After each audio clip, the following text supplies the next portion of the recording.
안녕하세요. 사연 읽어주는 남녀입니다. 오늘도 와주셔서 감사드리며 그럼 오늘의 사연 읽어보겠습니다. 사람과의 관계에서 지켜야 할 바른 도리라는 사전적인 정의에서 가리키는 단어는 바로 의리예요. 흔히 남자들 사이에서 의리라고 말하는 그것을 저는 도통 이해하지 못하는 사람 중에 하나고요. 생각해보니 그걸 이해하지 못한 이유는 하나였습니다. 바로 바른 도리가 아니었기 때문이었어요. 결혼하기 전 저의 남편이 남자친구였던 그 시절부터 저는 이 죽일 놈의 의리 때문에 연애 자체를 고민할 정도였습니다. 중고등학교를 함께 나와서 대학 시절 내내 붙어 다닌 것도 모자라서 저와의 만남까지 끌어들이더군요. 그걸 가만히 내버려둬 하고 물으시면 저도 할 말은 없습니다. 핑계를 대자면 일단 제가 너무나 좋아했기 때문에 제 연애 관계는 늘 의리였어요. 그리고 그보다 앞서서 그 친구와 함께 있는 편이 훨씬 나은 것도 있었습니다. 남편은 저와 연애를 하기 전부터 주변에 친구들이 많았어요. 심지어 전 여자친구, 전전 여자친구도 친구로 지냈죠. 술에 만취해서 연락이 되지 않는 날이 수두룩했고 여자친구가 버젓이 있는데도 고백하는 여자들도 있었습니다. 때문에 그 사람과 만나기 시작한 이후 거의 매일이 불안의 연속이었는데 적어도 그 친구와 함께 있을 때는 그런 문제가 전혀 없었거든요. 그래서 싫어도 미워도 그냥 참아냈던 겁니다. 제게 있어서 그 사람은 마치 넘어야 할 산이고 고비 같았어요. 친구들 사이에서는 그 친구의 허락을 받지 않으면 사귀지도 않는다는 말이 돌 정도로 끈끈한 사이기도 했습니다. 그래서 저는 속으로 늘 다짐했어요. 결혼만 해봐. 넌 죽었어. 절교, 완전 절교. 이것도 그대로 끝이야. 알아? 라고 소심하고 누가 들어도 코웃음 칠 정도로 이를 갈았습니다. 솔직히 지금 생각해도 저는 어린 마음에 그 당시 질투 그 비슷한 걸 했던 것 같아요. 남편과 그 친구들을 보고 있으면 제가 없어도 둘이 마냥 재미있어 보였기 때문이에요. 한 번씩은 혹시 하고 남자 사이에 그런 요상한 관계를 의심해 본 적도 있지만 확실히 그건 아니었습니다. 단지 둘은 분명히 친구였지만 가족보다 더한 유대관계가 형성되어 있었던 것 같았어요. 더구나 제가 함부로 끼어들 수 없는 보호막이 존재하는 느낌이었습니다. 속으로는 몇 번이나 욕을 하고 미워했지만 사실 그 친구도 객관적으로 따지고 보면 나쁜 사람이라고 할 순 없었어요. 말투, 행동, 눈빛, 눈치, 성격, 제 모든 개인적인 감정을 배제하면 꽤 괜찮았습니다. 얼굴도 준수했고 성격도 밝았고 무엇보다 배려심도 있어서 매너가 정말 좋았거든요. 하지만 그런 모든 좋은 점을 가진 그가 없는 게 하나 있었으니 바로 눈치였습니다. 그건 어디서 팔아먹었는지 그저 헤헤 실실거리면서 저희가 가는 어디든 따라다니곤 했거든요. 눈치 없이 제게 배려를 하면서 눈치 없이 성격 좋게 말입니다. 그래도 다행이라면 다행인 건지 그 친구가 저를 싫어하지 않는다는 정도였어요. 유독 다른 여자들은 근처에도 오지 못하게 하면서 저에게만 친절했기 때문입니다. 이렇게까지 설명하면 혹시 널 좋아하나 라는 오해를 하실 수 있을 텐데 저도 한때는 비슷한 착각을 하긴 했지만 오랜 기간 동안 그런 낌새는 단 한 번도 없었어요. 함께 있다 보면 착하지만 눈치 없고 특이하고 이상한 친구쯤으로 생각되죠. 솔직히 그렇게 오래 만날 줄은 몰랐는데 글을 쓰면서 세어보니 그 친구와 알고 지낸 지 5년이 넘었더군요. 이건 남편을 만나 결혼 전 연애한 기간의 전부라고 해도 과언이 아닙니다. 언젠가 저놈을 이렇게 이를 갈면서 5년을 친구처럼 지낸 거였어요. 5년, 길다고 하면 길고 짧다면 짧은 그 시간을 봐왔기에 어느 순간 생길 것 같은 좋은 감정이 하나도 생기진 않았습니다. 1개월이든 5년이든 저는 남편의 친구를 부셔버리고 싶은 한결같은 마음을 내내 간직하고 있었어요. 자상하고 배려 넘치고 잘생기기까지 했는데 왜 굳이 그 친구를 계속 미워하냐면 늘 셋이었기 때문입니다. 예전에는 1이라는 숫자가 굉장히 외로워 보였어요. 그런데 남편을 만나고 사실 1보다는 3이라는 숫자가 더 외로운 것 같다라는 생각이 들었습니다. 연애 초반에는 그렇진 않았는데 3년 정도가 지났을 무렵부터는 더 그랬던 것 같네요. 예를 들어 놀이동산에 가면 대부분의 놀이기구가 2인 좌석이잖아요. 그러면 둘은 늘 함께 앉고 저는 따로 떨어져서 앉곤 해야 했습니다. 식당에 가도 남편은 제 앞에 앉아주지 않았고요. 가끔 남편의 친구가 저와 남편의 중간쯤에 자리를 잡고 앉아주는 것을 제외하면 늘 제 옆 그리고 앞에는 아무도 없었습니다. 솔직히 그때는 많이 지치더라고요. 그래서 그렇게 좋아했던 사람이었지만 이별을 통보하기도 했죠. 그런데 그때 저를 잡은 게 남편이었어요. 이제 와서? 내가 헤어지자고 말한 게 2주 전이야. 까먹었어? 아니면 왜? 그 친구가 나 잡으라고 했어? 아니야. 친구는 그냥 헤어지라고 하더라. 근데 아니야. 난 너 없으면 안 될 것 같아. 친구고 뭐고. 내 미래에는 늘 네가 있었어. 그건 누구도 바꿀 권리 없다고 생각해. 돌아가. 이제 와서 이러는 것도 너무 웃겨. 내가 외롭다고 했잖아. 내가 힘들다고 계속 말했잖아. 그땐 무시했잖아. 모르는 척했고. 그땐 내가 힘이 들었어. 너랑 만나면 계속 미래를 떠올려야 하고, 너도 알잖아. 나 아버지 사업 때문에 정신없는 거. 그래서 좀 놀 때는 잊고 싶었어. 그냥 친구랑 별거 아닌 농담이나 했으면 했을 뿐이야. 그럼 계속 그렇게 살면 되잖아. 친구랑 둘이서. 내가 어떻게 그래? 네가 보고 싶은데 어떡해? 농담 말고 진지한 이야기 100번 1000번 해도 좋으니까 네가 있었으면 하는데 어쩌라고. 제발, 어? 솔직히 그때 머릿속으로 든 생각 속에는 작게 배신감이 있었습니다. 그래도 저 나름대로 그 친구에게 예의를 지켰던 것 같은데 기다렸다는 듯이 헤어지라는 조언을 했다니 말이에요. 제가 나쁜 짓을 한 것도 아니고 둘 사이에 문제가 있었던 것도 아닌데 그런 조언을 한 이유가 뭘까 곱씹게 되었죠. 보통의 친구라면 절대로 그러진 않았을 거예요. 만약 입장이 제가 그 친구였다면 제가 중간에 끼어서 일이 이렇게 된 것 같다, 조심할게, 혹은 당장이라도 잘못됐다고 싹싹 빌어하고 혼을 내줄 겁니다. 더구나 5년을 알아온 그 사람이 저를 단칼에 잘라내려 했다는 건 제게 상처였어요. 그간 제가 남편에게 얼마나 잘했는지 그리고 누구보다 그 사람을 사랑하는지 충분히 아니까 더더욱 말이죠. 남편을 잊지 못한 것도 있지만 일종의 반발심에 다시 사귀게 되었고 얼마 지나지 않아서 청혼까지 받았어요. 그런데 딱 그 이후부터 남편 친구는 점점 이상한 방향으로 저희 둘의 결혼을 막으려고 들었습니다. 결혼은 무덤이라는데 꼭 해야 해요. 다시 생각해보지. 어차피 죽어서 들어갈 무덤 미리 파두면 편하고 좋죠. 남편 친구가 픽하고 웃더군요. 역시 아깝단 말이지. 그냥 결혼하지 말고 우리 셋이 이렇게 놀아요. 아니면 둘이 놀아도 좋고요. 어때요? 솔직히 요즘 결혼 다 늦게 하니까. 오빠가 드디어 우리 둘 사이에서 빠져주겠다는 말인가? 와, 그런 말도 할 줄 알았어요?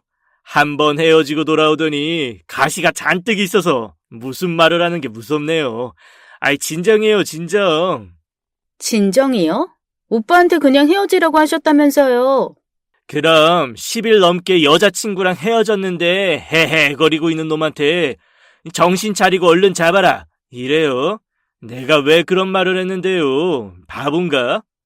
지금 저를 위해서 했다는 말인가요? 아니라고는 말 못하는데. 와, 양심도 없네. 제가 누구 때문에 헤어졌는데요. 정말 그게 내 문제라고 생각해요? 네. 너무 당당하니까 내가 할 말이 없네. 그러니까 앞으로 처신 좀 바로 해주세요. 저도 이제 정말 화낼 거고요. 더는 잘 보일 생각도 없고요. 헤어지면 헤어지는 거다. 그럴 생각이니까. 속이 뻥 뚫리는 기분이었습니다. 제 손에 끼워진 당당한 결혼 반지는 제게 보이지 않는 힘을 주는 느낌이었고요. 더는 무서울 것도 눈치 볼 것도 없었습니다. 헤어지고 나서 2주가 넘어가는 그 시간 동안 저는 후회하고 또 후회했거든요. 한 번이라도 반박하고 따져 물어볼 걸, 잘 보이려고 애쓰지 말 걸, 낄 때 끼고 빠질 때는 좀 빠져주라고 말할 걸 하고 말입니다. 그리고 저는 실제로 그 말들을 주저없이 던지곤 했어요. 물론 남편이 없는 틈을 타서 말이죠. 그런데 제가 일을 간 것이 무색할 정도로 남편의 친구는 정말 웃으면서 이야기를 들어줬어요. 화를 내도 열받는데 오히려 애가 투정 부리는 걸 받아주는 것처럼 하는 것도 기분이 나빴습니다.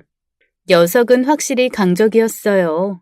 아무 생각 없이 허무하게 보이는 그 눈이 어떤 때는 무섭기까지 했죠. 대체 무슨 생각을 하는지 알 수가 없다는 점이 특히나 공포감을 더했네요. 호불호라고 하죠. 보통의 사람은 싫고 좋은 게 있기 마련인데 그 사람은 그런 게 거의 없었습니다. 술을 잘 마시긴 했지만 먹는 것도 그렇게 좋아하는 것 같지 않았고 잘 놀긴 하지만 사람들이 많은 곳을 별로 좋아하는 것 같지도 않았어요. 제가 아는 선에서는 이해가 되지 않았습니다. 집이 꽤 잘 사는 편으로 알고 있고 머리도 좋아서 직업도 좋은데도 자신에 대한 이야기는 거의 하지 않았거든요. 제가 들은 것들은 모두 남편이 알고 있는 걸 전해 들은 수준이었습니다. 남편의 일에는 늘 두 팔을 걷어 올리고 돕는데도 정작 자신의 속내는 꽁꽁 감추는 게 너무 이상하고 수상하게 보였어요. 어쩌면 그런 이유들이 그 사람을 절대로 좋은 친구로도 두고 싶지 않은 까닭이었던 것 같습니다. 다정했지만 진심이라고는 전혀 없는 목소리가 그랬고 매너가 좋았지만 어딘지 학습된 느낌이 그랬거든요. 근데 그걸 알아본 게 제가 유일했던 게 문제였습니다. 제 주변의 친구들은 모두 그 사람을 좋게 평가했거든요. 너 우리 앞에서 자랑하니? 그거 먹으려면 대기만 2달이야. 근데 그 사람이 예약해서 5주년 기념으로 술도 사고 밥도 사고. 아, 진짜 내가 말했지? 난 그 인간이 안 오는 게 복지고 혜택이라고. 네가 아무리 뭐라고 해도 난 부럽다. 네 남자친구도 잘생기고 그 친구의 친구까지 잘생기고. 이게 말이 되니? 드라마다 드라마. 그러게 좋아서 저런다니까. 복 받은 것. 전생에 나라를 구한 거지. 야, 너희까지 그럴래? 내가 몇 번을 설명해. 입장을 바꿔봐라. 매번 데이트마다 쫓아오고 같이 가고 결혼도 하지 말라고 하고. 방금 입장을 바꿔봤는데 봐. 기분 별로지? 아니? 괜찮아. 미투. 나도 나쁘지 않아. 뭔가 드라마 여주인공 같잖아. 잘생긴 남자 둘을 양옆에 두고 여자들의 부러운 시선을 느끼면서 거리를 걷는 느낌? 야, 내가 가운데가 아니니까 문제지. 난 한여 위치거든? 성큼성큼 걸어가면 난 졸졸 따라간다고. 오리새끼처럼. 아, 몰라. 그냥 난 부러워. 너 그 오빠 좋아하는 애들 엄청 많은 거 알지? 대학 때부터 너 싫다고 이가는 애들이 다 그 오빠 좋아하는 애들이었어. 맞아. 네가 두 남자 사이에서 양다리 걸친다는 소문까지 나고 그랬지. 그래서 내가 미칠 것 같은 거야. 난 솔직히 무슨 신종 괴롭힘? 그런 걸 당하는 것 같아. 잘해줘서 말라 죽이는 그런 괴롭힘. 그거 알지? 식물도 물 너무 많이 주면 뿌리가 썩는다고. 딱 그래. 생각해보니 네 남자친구, 아니 예비 신랑이라고 해야 되나? 그 둘이 다니기 전에는 소문도 안 좋았잖아. 여자 많이 바꾸고. 그건 나도 들었어. 동아리 선배한테. 유명했다잖아. 근데 그 둘이 다니고 그런 게 싹 사라지면서 이미지 변신한 거고. 그거 나 만나고 나서 그런 거거든. 그런가? 하긴 시기가 그렇긴 하네. 어쨌든 너무 미워하지 마라. 남자들은 의리? 그런 거 아무래도 끔찍해 하는데 여자가 이성도 아니고 동성이랑 노는 걸로 태클 걸면 좋아할 사람 하나도 없어. 그건 맞아. 너 결혼하고 남편이 우리 만나지 말라고 하면 좋겠니? 괜히 시비 걸었다가 너도 똑같이 당하는 수가 있어. 명심해. 나도 그게 미치겠다. 차라리 이성이면 화라도 내지. 술도 안 마셔. 둘이서 수다만 떠는 걸 가지고 뭐라고 할 수도 없고. 나도 미쳐. 헌데 그런 제게도 마침내 기회라는 것이 왔습니다. 절대로 다시 오지 않을 것 같은 기회 말이에요. 결혼식을 치르는 날 아침부터 남편이 연락이 되지 않았습니다. 그때 그 기분은 지금 떠올려도 속이 메스꺼울 정도였어요. 전화를 수없이 해봐도 계속 음성으로 넘어가는데 심장이 미친 듯이 뛰고 호흡이 부족한 게 느껴졌습니다. 처음에는 단순한 걱정으로 시작되었는데 메이크업을 하면서도 드레스를 갈아입으면서도 뭔가 잘못 돌아간다는 게 확신이 되었네요. 설마 하면서 시작된 결혼식에 남편은 나타나지 않았고 저는 그 이후로 계속 울기만 했습니다. 딱 10분. 남편은 결혼식 시간을 조금 넘긴 채 퉁퉁 부은 얼굴로 나타났어요. 당장이라도 결혼을 하지 않겠다고 난리를 쳤는데 저희 부모님과 친구들, 시부모님의 설득으로 겨우 결혼식장에 들어설 수 있었습니다. 식이 끝나고 나서 저는 남편을 추궁하기 시작했어요. 남편의 말로는 친구들이 총각 파티를 열어줬고 과음을 하는 바람에 늦었다고 했습니다. 저는 당연히 그 말에 반쯤 돌아서 헤어질 각오를 하고 언성을 높였어요. 과음? 나한테는 분명 일찍 잠잘 거라고 그랬잖아. 거짓말이야? 아니야. 진짜 난 누웠다고. 그리고 진짜 잠들었고. 그런데 친구들이 그 새벽에 쳐들어왔어. 원래 그렇게 해야 하는 거라고. 진짜 어이가 없어. 그놈의 친구. 아직도 정신 못 차렸어? 설마 그 오빠야 또? 나한테 결혼하지 마라 이러더니 진짜로 그렇게 만들려고 작정한 거 아니면 뭐야? 그 인간이 그랬지? 아니, 나는 설마 여자 나오는 그런 곳 간 거야? 자기야. 맞구나.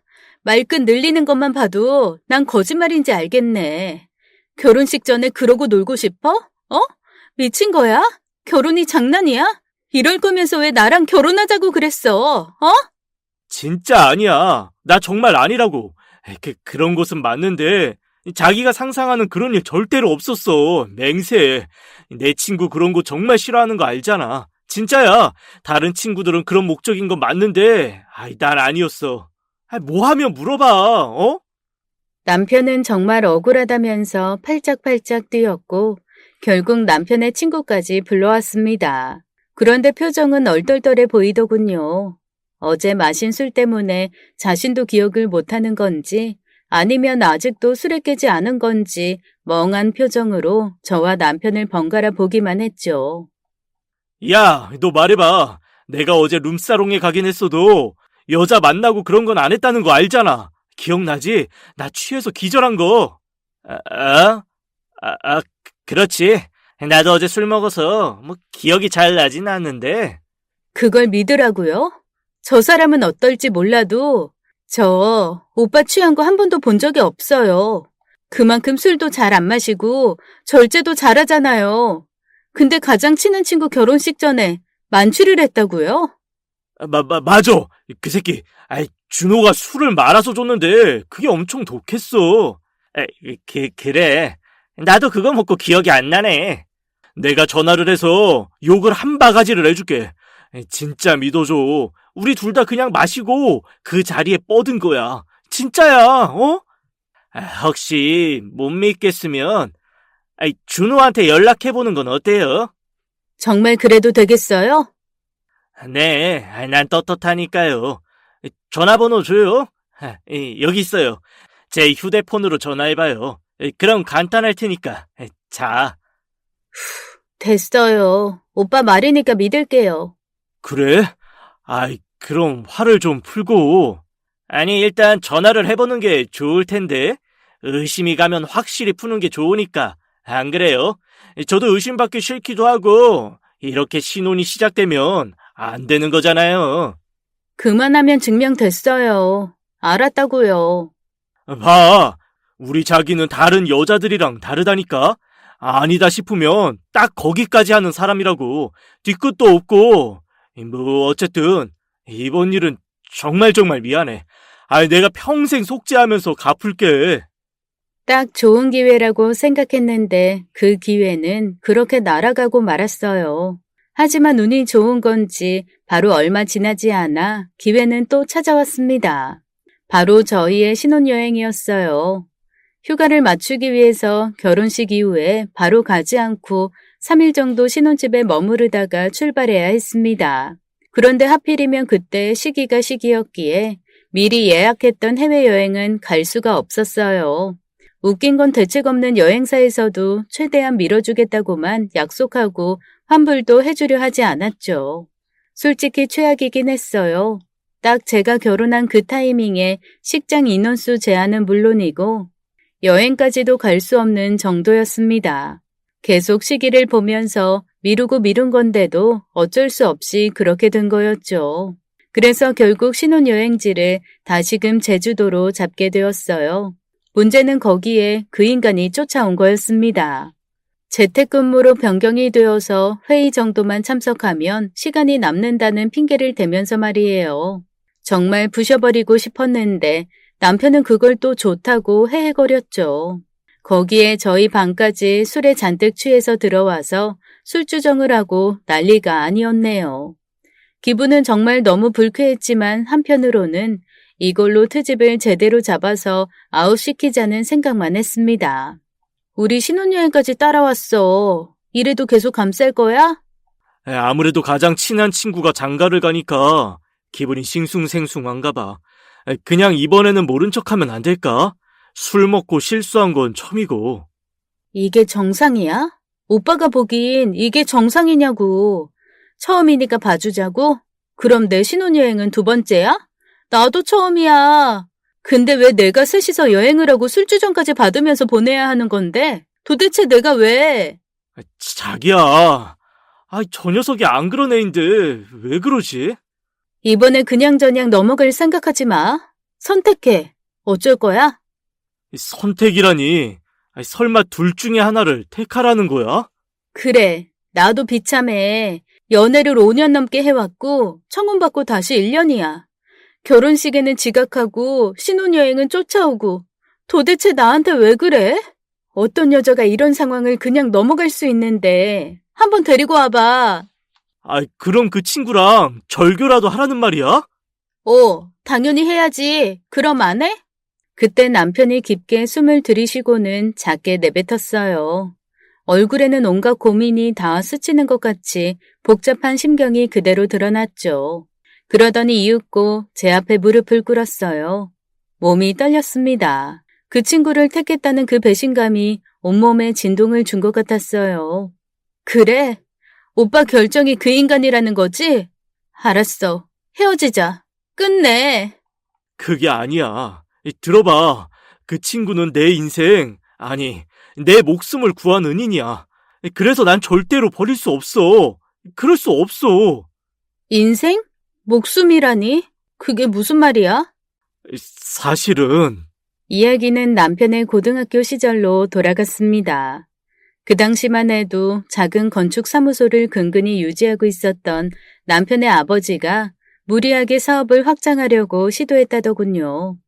워낙 큰 계약건이라서 그것만 성공하면 모든 게 좋아질 거라고 중간 업체에서 계약금만 받은 상태로 일단 공사를 진행했는데 중도금을 차일피일 미루던 중에 부도 처리를 하고 그곳을 계약했던 사람들의 돈까지 들고 잠적을 했답니다. 애초에 무리하게 들어가는 바람에 진빚이며 자재들의 재료값까지도 모두 아버지가 책임을 지는 상황이 오고 소송이며 재판이며 이리저리 끌려다니다가 결국 충격으로 뇌출혈까지 오는 바람에 병원에 입원해야 했다고 해요. 가지고 있던 돈으로 빚과 수술비까지는 해결했지만 그 다음이 문제였던 거였습니다. 그때 우리 집을 도운 게 그 녀석이었어. 부자라고 하더니 정말 그런 거야? 그때는 그랬지. 지금은 별 볼 일 없어도 대단했어. 우리 어머님 가서 고맙다고 절까지 했으니까. 덕분에 아버지도 큰 부작용 없이 퇴원하셨고 일도 잘 풀렸고 그리고 나서 빌린 돈도 다 갚았으니까. 그래도 그건 걔가 아니었다면 절대로 해결하지 못했을 거야, 진짜. 왜 말하지 않았어? 괜히 자존심도 상하고 그래서 그래. 말하기 싫었거든. 근데 지금 난 어른이잖아. 그러니까 이제 괜찮아서. 그래, 좋아. 그건 그렇다고 쳐도 나는... 그럼 이렇게 하자. 내가 만나는 횟수를 최소로 줄일게. 그리고 자기랑 있을 때는 절대로 데리고 오지 않고, 어? 제가 여기서 더 이상 뭘 할 수 있었겠어요. 불만은 있었지만 그 정도로 많이 양보했다는 생각이 들었습니다. 없으면 죽고 못 사는 바늘과 실 같은 존재를 잠깐이라도 떼어놓는 것, 그것보다는 적어도 제 눈앞에서라도 안 보는 것만으로도 만족해야 했어요. 실제로 남편도 친구와의 만남 자체를 서서히 줄이고 있었죠. 그래서 조금 안심을 하기 시작한 어느 날이었어요. 남편이 어느 날부터 묘하게 게을러지기 시작했습니다. 회사 창립 기념일이다, 회사에서 휴가를 줬다, 연차를 썼다, 이런 말을 한 달에 몇 번씩 하더군요. 거기다가 월급도 제때 주지 않았고 그 액수는 점점 줄고 있었죠. 저는 당연히 2달이 채 되지 않았을 때 따져 물었어요. 사실은 회사 사정이 좀 안 좋아서 잘린 거나 다름없어. 뭐? 근데 왜 나한테 말을 안 해? 솔직히 이직도 잘 될 줄 알았고 걱정시키기도 싫고. 거짓말하는 게 더 걱정시키는 거야. 알아? 쪽팔려서 그랬어. 능력 없어 보이는 게 싫었고. 어려울 때는 같이 돕고 그래야지. 그러니까 앞으로는 말해. 알았어. 실은 사업을 하나 구상 중이긴 한데. 사업? 거의 100% 잘 될 거야. 100%가 어딨어. 사업은 적어도 몇 개월은 무일푼이라도 그걸 유지할 수 있는 자금과 노력이 있어야 성공하는 거라고 했어. 그건 센스가 없는 새님들이 나는 거고. 난 달라. 돈도 써본 놈이 알고 사업도 벌려본 놈이 알지. 오빠, 아무리 그래도 믿어줘. 일단 믿어만 달라고. 자금은 그런 건 있고? 그때 남편이 갑자기 제 눈치를 살피며 우물쭈물했습니다. 실은 그 친구랑 해볼까 하는 그런 생각이 있어서. 이미 만나고 있지? 나 속이고. 속일 생각은 없었어. 근데 나도 돈은 벌어야 하잖아. 이건 단순히 예전처럼 놀고 그런 게 아니고 일이기도 하고. 차라리 둘이 결혼하지 그랬어? 그런 거 아닌 거 알면서 그래. 나름 생각 많이 했다고. 진짜 대박 아이템이 있어서 하려는 거고. 일단은 대출 받아서 할 생각이야. 난 모르겠고 앞으로 알아서 처신해. 알았어? 결국에는 그 친구와 남편의 사이를 끊어내지 못한 걸 인정해야 했어요. 그때쯤 되니 정말 포기 상태가 되었습니다.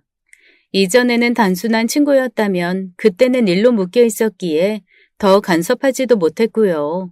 사실 결혼 후에 바로 임신을 계획했기에 회사를 그만뒀었는데 저는 남편이 일을 그만두는 걸 알고 난 이후에 바로 취업을 하게 되었습니다. 그때부터는 그 친구도 서서히 왕래를 하기 시작했고요. 그런데 신혼여행까지만 하더라도 저에게 공격적이었던 태도는 저를 처음 봤던 초반처럼 돌아와 있었습니다.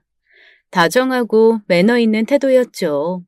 물론 눈치를 보고 있는 걸지도 모르지만 어쨌든 제게 굉장히 친절하게 해주었어요. 이를테면 앞으로의 이직 생활에 어떤 도움이 되는 자격증을 추천해주고 학원까지 소개해 줄 정도였죠. 남편은 자신의 사업이 잘 되면 자격증 따위는 필요 없다고 했지만 오히려 나중에 사업이 잘 되었을 때 도움을 줄 수 있을 거라면서 적극적으로 설득하더군요. 그래서 저는 얼결에 학원까지 다니게 되었습니다. 굳이 이렇게까지 해야 하나 싶었지만 아이의 수강권을 선물로 줬기 때문에 어찌할 방법이 없었어요. 그냥 이런 식으로라도 잘 보이고 싶은가 보다 하고 말았습니다.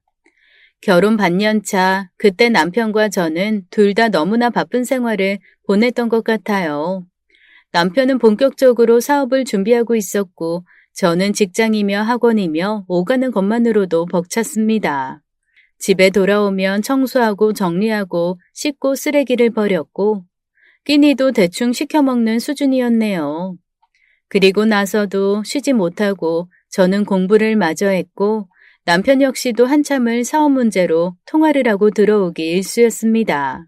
때문에 남편도 저도 베개에 닿기만 하면 바로 잠들 정도로 녹초가 되곤 했네요. 그런데 그날은 참 이상한 날이었습니다. 몸은 피곤해 죽겠는데 이상하게 정신이 말짱하고 온몸의 신경 하나하나가 다 살아서 날카로워지던 날이었어요. 자야 하는데 자야지 내일 출근하는데 하는 생각으로 억지로 눈을 감고 짜증을 누르던 그때 감고 있던 눈꺼풀 위로 뭔가 거슬리게 빛이 번쩍거리는 게 느껴졌죠. 순간 확 짜증이 일어서 몸을 일으켰고 남편의 휴대폰을 집어들었어요. 그런데 메시지가 자꾸 겉으로 떴습니다. 내용은 보이지 않았지만 누군가가 늦은 새벽에 계속 뭔가를 말하는 것 같았어요. 그래서 잠에 골아떨어진 남편의 손가락을 들어서 휴대폰의 잠금을 풀었습니다. 뭔가 의심하지도 않았고 그저 짜증으로 한 행동이었기에 조심성도 없는 행동이었고요. 그런데 별 생각 없이 확인한 그 메시지는 서로의 사랑을 속삭이는 말들이 줄을 이루고 있었습니다. 너무 보고 싶다, 그립다, 내일이 또 오면 좋겠다는 등의 글과 거의 벗은 것 같은 야한 옷을 입은 여자의 사진까지 전송이 되더군요. 얼굴이 없이 다 드러난 허벅지, 가슴골만 있는 사진을 보는데 순간 너무 놀라서 손이 정말 떨렸습니다. 몸이 굳었다고 해야 하나, 아니 그보다도 손에 힘이 하나도 들어가지 않아서 뭔가를 누르려고 하면 발발발 떠는 그 정도였어요. 다리에는 힘이 탁 풀리고 머리는 아무 생각이 없었죠. 그저 잠을 자고 있는 남편을 한번 노려보고 다시 메시지를 확인하고 사진첩에 저장된 다른 사진들을 보고 또 살폈어요. 남편을 깨워서 따지거나 욕을 하거나 때릴 수도 있었지만 손이 너무 떨려서 깨우고 싶지도 않았습니다. 특히나 그 떨리던 손이 보잘것없어 보여 부끄러웠는데 솔직히 모르겠어요. 왜 그렇게밖에 할 수 없었는지 말입니다. 적어도 저는 그랬거든요.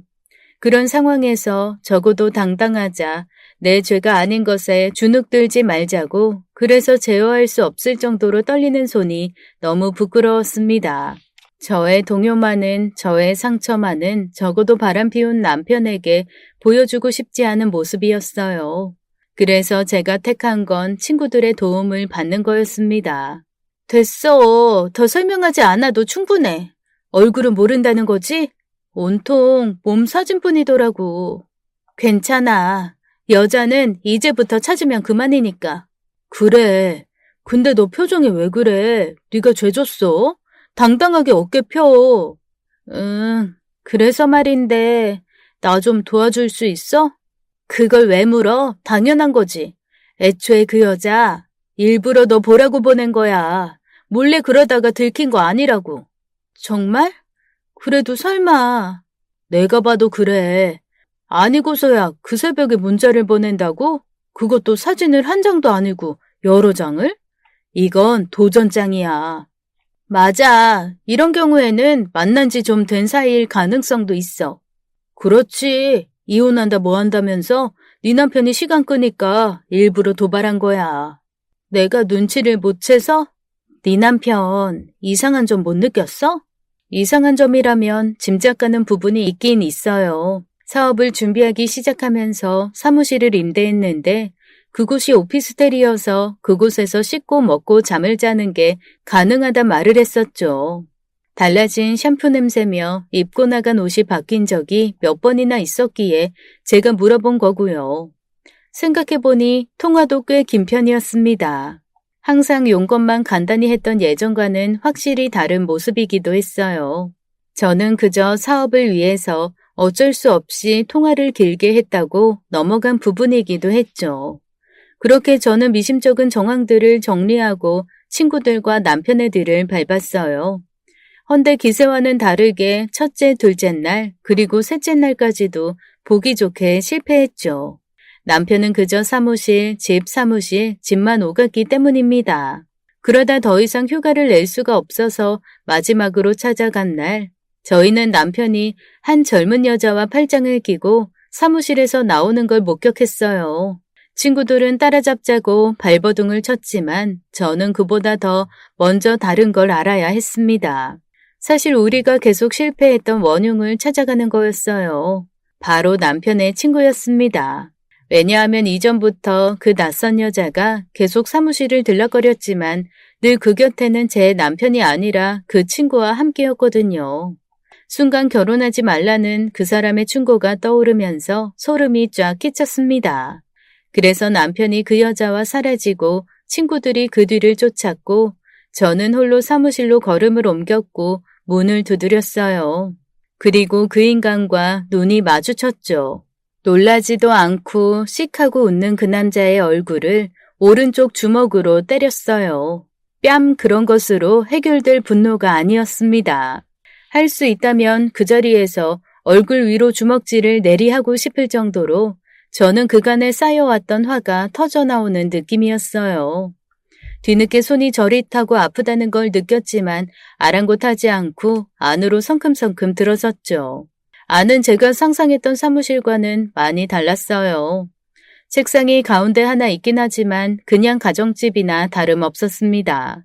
커다란 소파와 침대 그리고 생필품들이 이리저리 널려 있었거든요. 그저 그걸 보기만 했는데도 알게 되었어요. 이곳은 그저 남편과 내연녀의 미래 장소였고 그걸 도운 게 이 사람이었다는 걸 말이에요. 당신 뭐 하는 사람이야? 나한테 왜 이러는 건지 말해. 그 사람은 제게 맞은 곳을 손으로 문지르고는 소파에 나른하게 몸을 기댔죠. 갑자기 반말? 좋아. 왜 그러는 것 같은데? 날 혹시 좋아해? 나쁘진 않은데 정답은 아니야. 그럼 내 남편을 좋아해? 그건 더더욱 아니지. 절대로 싫지. 난 여자가 좋아. 당신이랑 스무고개 할 생각 없어. 도대체 왜 이러는 거야? 당신이 하는 행동 모두가 앞뒤가 맞지가 않아. 나한테 잘하다가 또 싫어하고 남편을 위해서 뭐든 해주면서 계속 방해하니까. 이렇게 눈치가 빠른 여자가 왜 그놈이랑 결혼을 했지? 뭐? 지금 그게 무슨 말이야? 지금부터 내 이야기 잘 들어. 어차피 너도 정확히는 알아야 하니까. 너한테 잘해준 건 정말로 네가 마음에 들었기 때문이야. 이성적? 이런 종류는 아니지만 딱 너 정도가 적당할 것 같았으니까. 예. 뭐가 적당하다는 거야? 복수하기 위해서 필요했다고 해두자. 그 사람은 아주 나른한 목소리로 덤덤하게 예전 이야기를 하기 시작했어요. 그러니까 집안이 어려워진 남편을 도와줬던 그때부터 이야기가 시작되는 거였죠. 그 사람은 친구라면 당연히 그렇게 해줘야 한다는 생각을 했다고 해요. 하지만 문제는 남편의 자존심이었습니다. 늘 부자였던 자신의 집을 자랑스러워했던 사람이었는데 친구에게 도움을 받았다는 그 사실이 끔찍했던 모양이었어요. 오기인지 반발심인지 남편이 그 후로 삐뚤어지기 시작했답니다. 그 당시 고등학교 때부터 만나온 여자친구가 있었어. 남들은 그저 첫사랑이라고 했지만 나한텐 진짜였어. 군대만 다녀오면 바로 결혼까지 할 생각이었으니까. 그런데 대학에 들어가자마자 헤어지자고 통보를 하더라. 그 여자를 남편이 빼앗아서 복수를 한다는 뜻인가? 성격 급하네. 그건 나름대로 싫은데 맞지만 틀려. 그 사람의 표정은 급격하게 어두워졌다가 다시 이전처럼 덤덤해졌어요. 스스로 목숨을 끊었어. 그때는 몰랐는데 나중에 친구들을 통해서 들었지. 내 여자친구에게 댁 남편이 술을 먹이고 몹쓸 짓을 했다는 걸 말이야. 그걸 나한테 말도 못하고 협박을 당하고 있었던 거야. 억지로 만난 거지. 설마 그게 말이 되는 일이... 네 남편 쓰레기야. 난 그날 이후로 복수만 생각했어. 맨 처음에는 다들 그렇듯이 똑같이 복수하려고 생각만 했지. 그런데 녀석 주변의 여자들이 하나같이 죄다 이상했었어.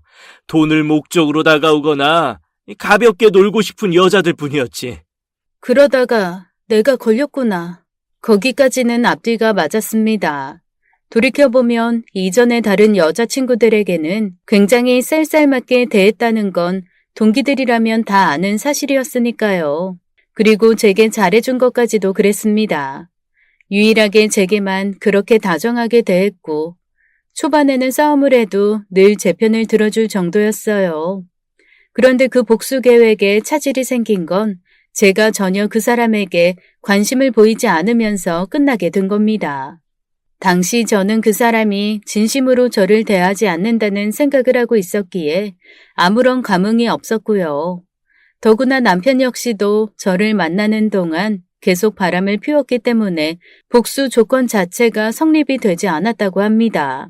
그래서 결혼하는 것은 막아보려고 했다고 해요. 남편을 설득하고 저한테까지 시비를 걸면서 말이죠. 솔직히 그때 복수를 끝낼까 했어. 너한테 상처를 주기 싫었고 무엇보다 결혼 전 몇 개월은 그 녀석도 정신을 차린 것 같았으니까. 그런데 아니었다는 말이야? 총각 파티에 난 참석하지 않았어. 복수할 마음도 잃었으니까. 그럼 그때 거짓말로 둘러준 거네? 왜? 나랑 그 사람이랑 결혼하길 원하지 않았으면 사실대로 말하면 그만이잖아. 왜? 흐리? 그런 거 아니야. 난 너도 꽤 중요하게 생각하지만 네 남편 옆에 붙어 있는 게 훨씬 더 중요한 사람이었거든. 아, 그게 말이 된다고 생각해? 여자도 사랑도 아무것도 없어. 네 남편이라는 작자는 그런 인간이야. 내가 할 수 있는 복수는 딱 하나야. 쾌락, 중독 같은 최악의 길로 인도하는 거. 궁극적으로 삶에서 언젠가 가장 외롭게 고립되는 거. 당신 정말 미쳤구나. 일단 넌 빼주려고. 생각보다 우리 오래 봤잖아. 5년? 이제 6년이네. 이혼해. 증거 사진은 내가 다 가지고 있으니까 원한다면 도울게. 근데 내가 혼인신고도 미루도록 조치해놨어. 위자료를 받을 거면 사실혼을 입증해야 할 거야. 뭐 그것도 원한다면 내가 변호사를 소개할게. 저는 너무 어이가 없어서 허허하는 짧은 탄식만 흘렀어요. 화도 날 거고 뭐 기분도 나쁠 거야. 나도 너한테만은 미안해. 그래서 아이를 가지는 것도 못하게 하고 이직을 준비시킨 거네. 맞아. 그것까지는 막을 생각이었어. 너한테 사죄할게 평생. 원한다면 매일 때려도 좋아. 그런데 그 놈이랑은 더 엮이지 마. 복수, 화, 분노? 이거 생각보다 힘든 감정이거든. 그건 내가 할게. 네 몫까지 두고 오래 옆에 있으면서 해줄게. 죽을 때까지. 그 말을 하는 그 사람의 눈빛은 텅 비어 보였습니다. 마치 감정의 바닥에서 싹싹 긁어모아도 한 줌도 되지 않을 정도로 말라 있었어요. 한편으로는 그 오랜 시간을 곁에서 복수를 하는 그가 너무나 무섭기도 했습니다.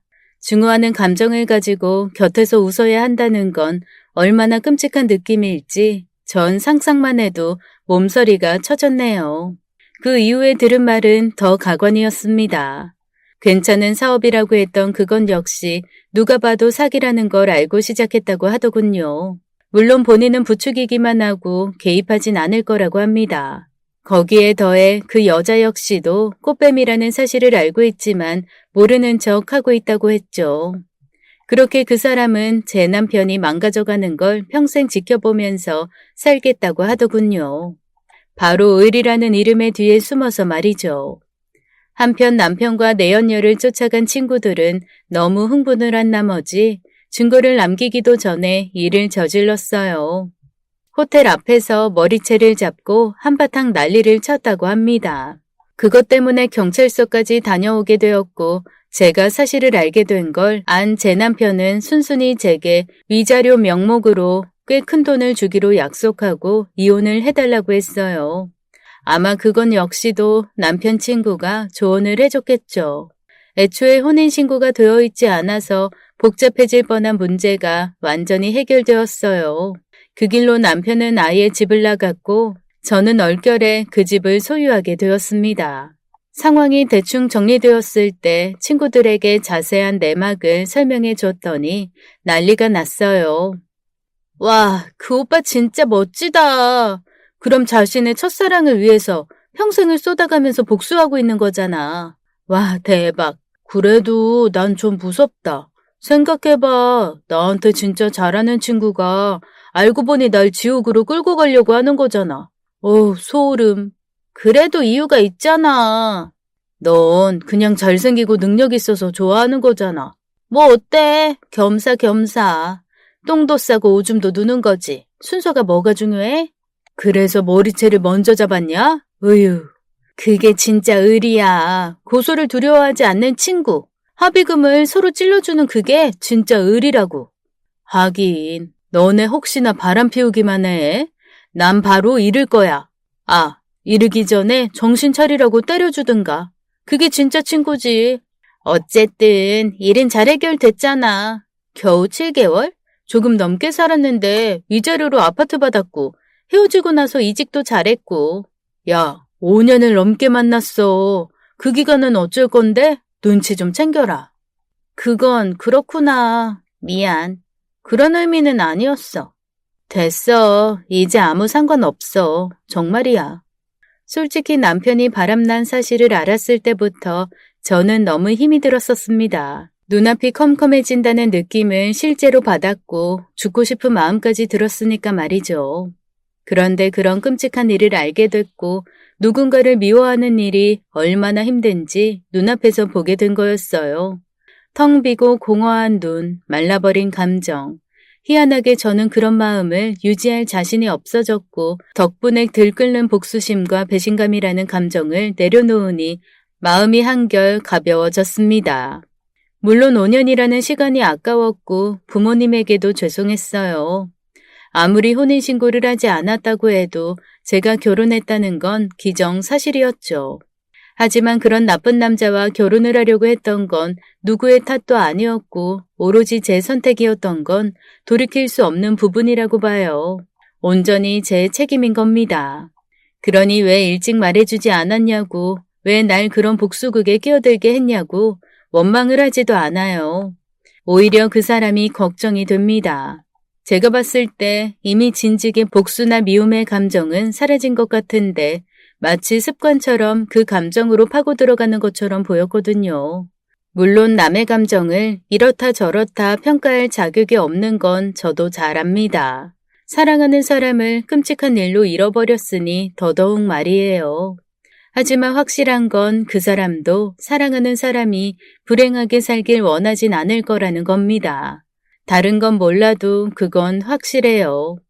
이건 지난 5년 동안 오빠를 좋아하진 않았지만 그래도 알고 먹고 웃은 그 시간들에서 좋은 기억만 걸러가지고 이야기를 드리는 겁니다.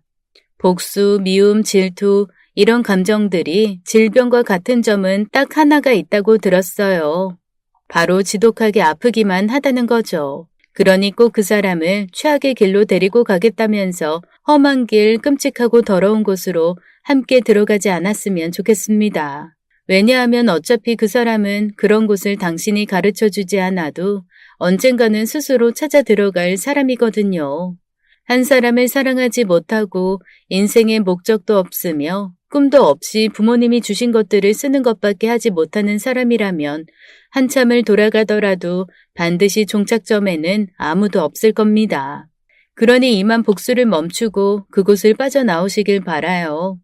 그리고 진짜 의리, 진짜 친구를 찾는다면 저나 제 친구들이 되어드리겠습니다. 비록 재미는 없을진 몰라도 합의금을 두려워하지 않을 정도로 돈도 잘 벌고 이성보다 손이 먼저 나가는 멋진 친구들이거든요. 얼른 그 지옥을 탈출하길 기다리겠습니다. 오늘도 끝까지 함께 해주신 여러분 감사드리며 저희는 다음 사연으로 돌아오겠습니다.